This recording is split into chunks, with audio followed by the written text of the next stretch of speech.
I'll tell you the specs first. The Galaxy S10e has that Qualcomm Snapdragon 855 chipset, octa-core CPU, an Adreno 640 GPU, and either 6 gigs of RAM or 8 gigs of RAM on that top tier model. This one has 6 gigs of RAM, whereas on my iPhone SE2 we have that Apple A13 Bionic chip, hex-core CPU, and 3 gigs of RAM on all the models. So let's go and see which one is the faster performing phone between these two. Okay, now that we're here, let's go and close out on all these apps, and the S10e is good. I'm like changing my accent all of a sudden. Okay, now that we have all these apps out, we can go and just like load up the Play Store or the App Store on both. 3, 2, 1.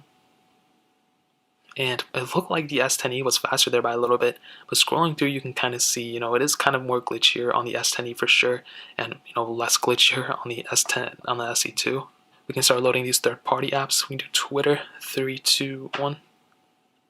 And it looked like the S10e was a little bit faster there, which was really surprising to me. Facebook. 3, 2, 1. And SE2 was definitely faster there for sure. Doodle Jump, I don't think I have it. Fruit Ninja, 3, 2, 1. And that's one thing to consider for the S10e right there is when you load it, look how glitchy it is when you load things. And this is on One UI 2. This is on the latest version of Android for this phone, and that's pretty crazy to me. I wish it wasn't like that. Stack, 3, 2, 1. And at first I thought the SE or the S10e was going to win, but it definitely didn't. The SE2 was definitely faster.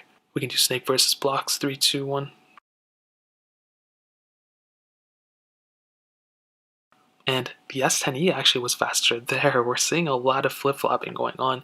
Getting into some gameplay, they're going to be about the same, but again, that's pretty crazy if you ask me. You can do Temple Run 2 or Netflix, 3, 2, 1. SE2 faster. S10e taking its time. And this is out of the ordinary. I don't know what's going on here. Maybe there's a bug in the software or something. I'm not really too sure. Temple Run 2 again, 3, 2, 1, or for the first time. And this one was very close. Maybe the SE2 is going to win just by a little bit. Yeah, SE2 won just by a little bit, but they were very, very close. Almost neck and neck between both of them. That was pretty crazy. Instagram, 3, 2, 1. S10e I think was a little bit faster there. Paper Out 2, 3, 2, 1. And I don't know, I think maybe the S10e was faster there, but they were kind of on two different things, but I'll probably end up siding for the S10e there.